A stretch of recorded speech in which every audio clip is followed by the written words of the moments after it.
enable it to the kernel level. So IPC Finder helps in that. Low memory killer of course helps when any memory heap stack, application heap stacks runs into very large space, and it does not actually take the control of the system. So there is a low memory killer there.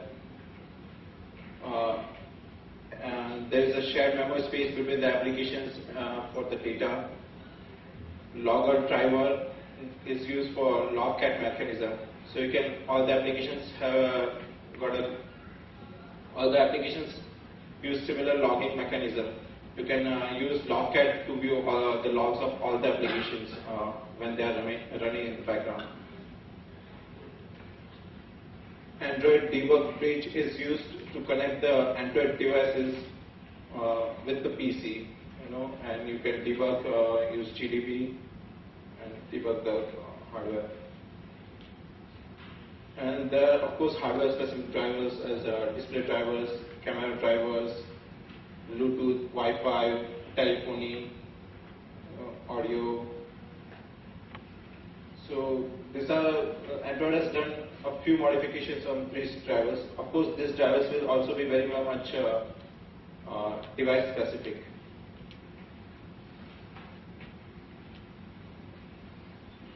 Android uses a Linux kernel, so as the Linux kernel version grows, they have also made changes and enhancement to their kernel patch. So as you can see, the earlier versions all use the same thing. The HashMem was added in 2.6.23 kernel. PMEM, process management, was added in 2.6.25 and 2.6.27. They come up with the x86 version also, and they've got staging driver in 2.6.29. Now coming to the toolchain. Toolchain is one of the also most important aspect when you are building a cross compiler. When you are building a product or application which are not you are going to run on the native PC or the native device. So Android has got its own toolchain. It's ARM toolchain based on GCC version 4.2.1, PNUT 2.6, and GDB 6.6. So it only supports instructions for ARM V5 processor and above. So if you have got a hardware which is not ARM V5, then you're not able to fully utilize that. It has got floating point support in the software, and threads are enabled.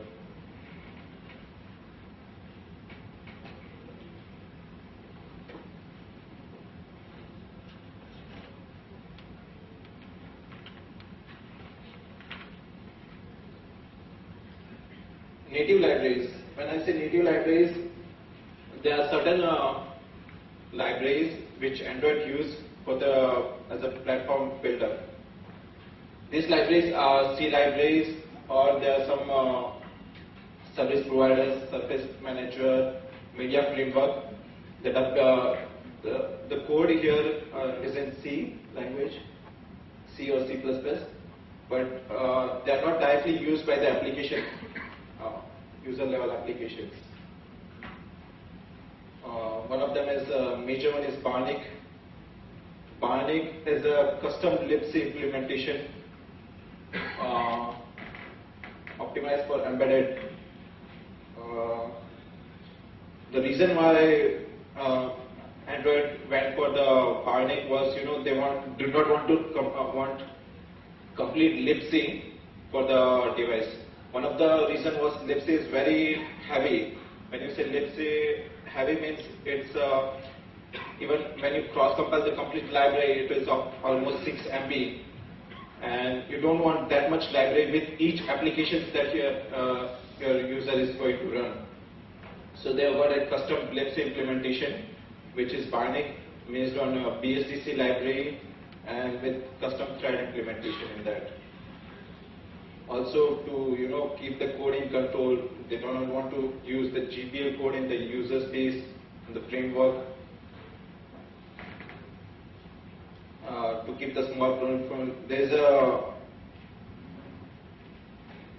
each libc library, there's each application that runs on the device has got its own libc library, and to keep it fast for embedded process, of course.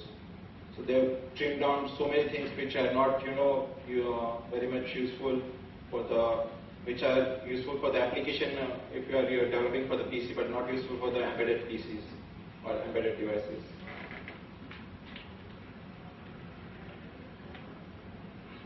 Now they have got many much functional libraries, WebKit, OpenGLS, SQLite, SGL, FreeType, and of course there are many more. Now WebKit is the basic library that they are using for rendering, browser rendering. OpenGL again for 3D graphics. SQLite for backend database. SGL is a 2D graphics library used for 2D rendering, and FreeType for fonts. Apart from these libraries, there are Android pulls information from several open source projects. There are 60 such different open source projects or libraries from which Android gets the information or use it for building the product. This all these open source libraries like Zaveri, FreeType, SGL, they are not directly taken and put in the Android platform.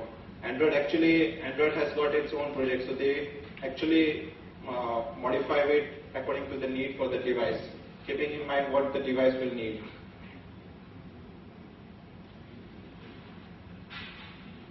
Now, Android media framework is based on open core. What happened was when 2005, 2006, Google was building Android. They were looking for open source media framework which is OpenMax compliant. So there is already a set standard of how you can add codecs, how you can play applications, how you can play music on that media framework. So Pocket Video, which is the name of a company, applied the open core media framework to the Android platform. So it supports most of the standard formats for audio, video, still images. It has got, as I told you, the main feature is it's got pluggable architecture based on OpenMax IL interfaces. So you can actually use a device-based hardware codec to run the video, to run the audio. What that helps is the application that is running. You say you are running a DivX video. If you run it directly as a software emulation, it runs very slow. If you run it as a hardware codec, it of course is a better performance. Of course, it supports media playback, streaming, downloading, speech codecs are added later. And the main thing is it was OpenMax standard compliant. I will show you how this looks like. Here is a basic figure. This is the main open core platform. You can see the hardware codecs that it supports, the software codecs, the data formats on the right side, and the audio codecs AAC, AMR, MP3. Underneath it works with the Linux interfaces and Linux kernel, and all that the Android application framework uses this directly to play applications.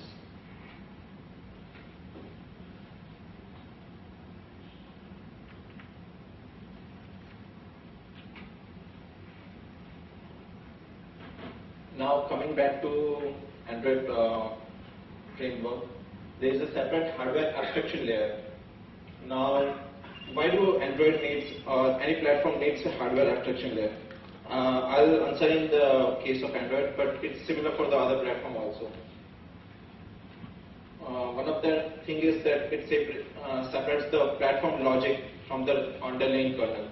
So platform expects fixed types of responses from the hardware. The interfaces are defined, how you open the codecs, how you play the video are defined, how you open the device is defined.